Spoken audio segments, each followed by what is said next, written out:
Welcome everyone to Barbershop, the only place where world news gets the full treatment it deserves. A fresh cut, a quick shave, and maybe a side of snarl.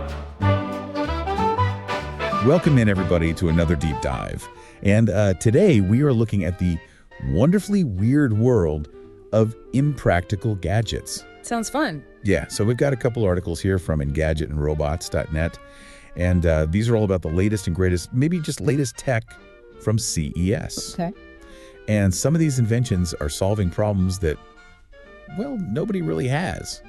And we're going to have a little fun with it today. Right. Take a humorous look at how technology sometimes seems to just overcomplicate our lives. Yeah, I think everybody's felt that. Right. Like, remember when a phone was just a phone? Right, just a phone, yeah. That's kind of what we're going to get into today. I love it. So it seems like the tech industry is just on this mission to add complexity to, like, every aspect of our lives. So yeah, it really does, yeah. let's dive into some prime examples here. Right. And we're going to start off with these moonwalkers from Shift Robotics. Moonwalkers? Moonwalkers, yeah. Okay. They're motorized shoes that are supposed to help you walk faster. Oh. They cost $1,400. So is walking really such a burden these days? We need a $1,000 solution. You would think that we would have evolved past that by now. Yeah, right. Like, isn't a brisk walk good enough anymore? Yeah, like what happened to just walking? Exactly. And speaking of solutions that no one really asked for, Okay. let's talk about the Butter Dog piano from Zoo Gears. The what? The Butter, it's a dog piano. A piano for dogs? A piano for dogs. Wow. For only $299, your furry friend can supposedly unleash their inner Beethoven. Okay. I'm picturing a lot of pawing at the keys. Yeah.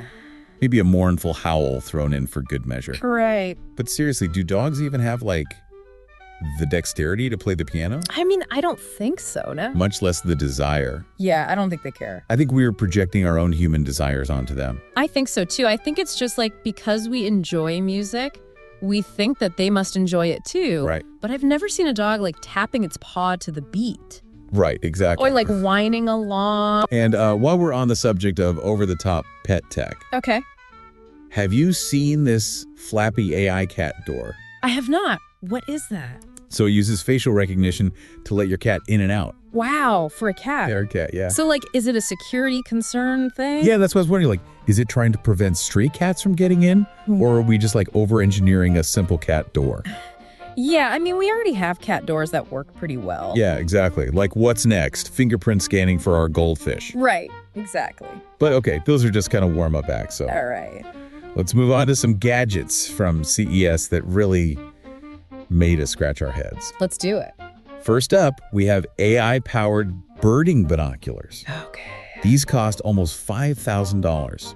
Oh, wow. They can identify thousands of birds and other Oh, species. that's cool. But honestly, are they solving a problem for most bird enthusiasts? Right? Like, maybe traditional binoculars are just fine for enjoying those feathered friends. Yeah, you're right. Like, Yeah, like you're paying $5,000 just for the AI part of it. yeah, I don't think most bird watchers need that. Sometimes the simple solution is the best solution. I agree with that. And speaking of simple solutions, needlessly complicated, Here? let's talk about this BlackBerry-style keyboard for iPhones. A BlackBerry keyboard. Yeah, a BlackBerry keyboard in 2024. So they brought it back. Yeah, like, it's like bringing back dial-up internet. Oh my gosh. That's what it feels like. Wow. It just makes you wonder, like, is this more about nostalgia than practicality? Right, yeah. In today's world with touch screens and voice to text, like, a physical keyboard seems a bit redundant.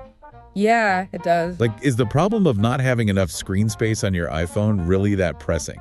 Right. It's not really a hardship. It does raise the question, though, like, what problems are we choosing to solve, and for whom? Yeah? Are we creating solutions for problems that don't even exist? You've got me thinking, is the tech industry sometimes guilty of just inventing problems so they can sell us solutions?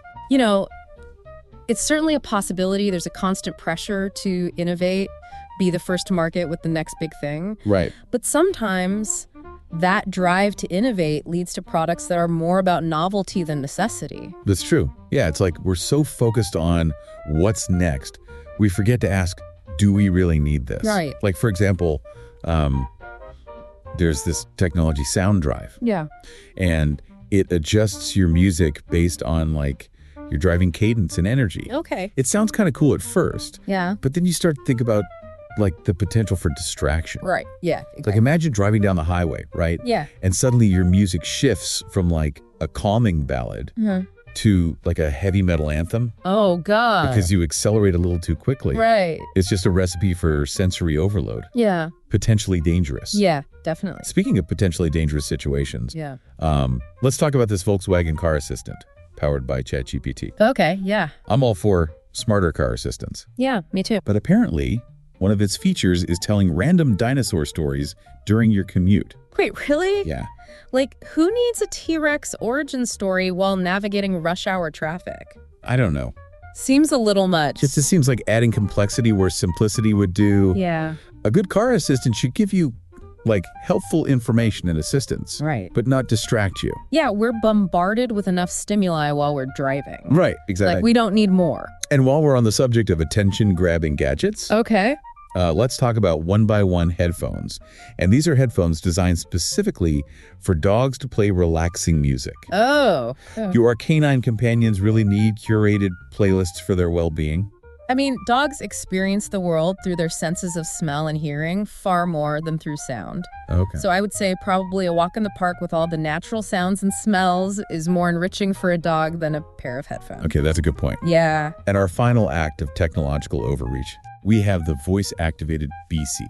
What? Yeah, the bidet seat. Oh, wow. It seems like we're reaching a point where even the most basic functions Right. now require voice commands. Do we really want to live in a world where we can't even use the bathroom without talking to a machine? I don't know. It's a slippery slope, isn't it? It is. And to wrap up our CES highlights, Okay. we have a router disguised as a picture frame.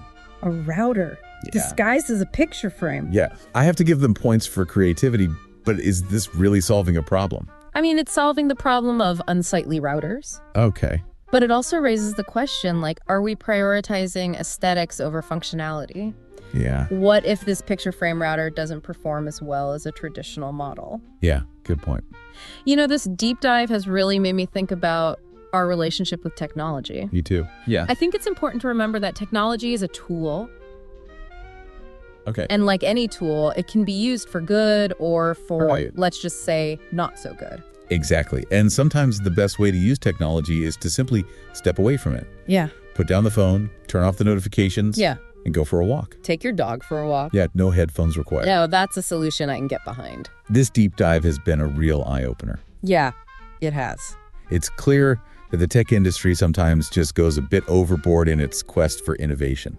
Yeah, we've seen gadgets that solve problems no one has and overcomplicate simple tasks Yeah, and raise questions about our reliance on tech. So definitely. it's been quite a journey. Yeah, it has. But it wouldn't be a deep dive without some takeaway for you, dear listener. That's right. So, What have we learned today? yeah, what have we learned?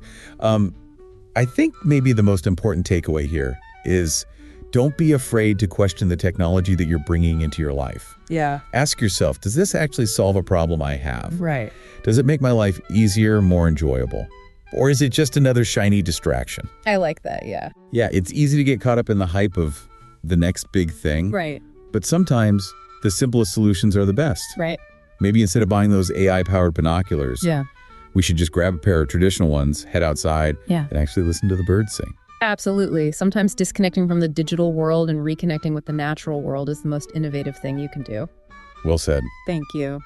And on that note, it's time to wrap up this deep dive into the wacky world of impractical gadgets. It's been a pleasure. We hope you've enjoyed the ride, maybe even learned a thing or two. Of course. And remember, technology is a tool. It is. It's up to us to decide how we use it and whether we let it control us or we control it. Very true.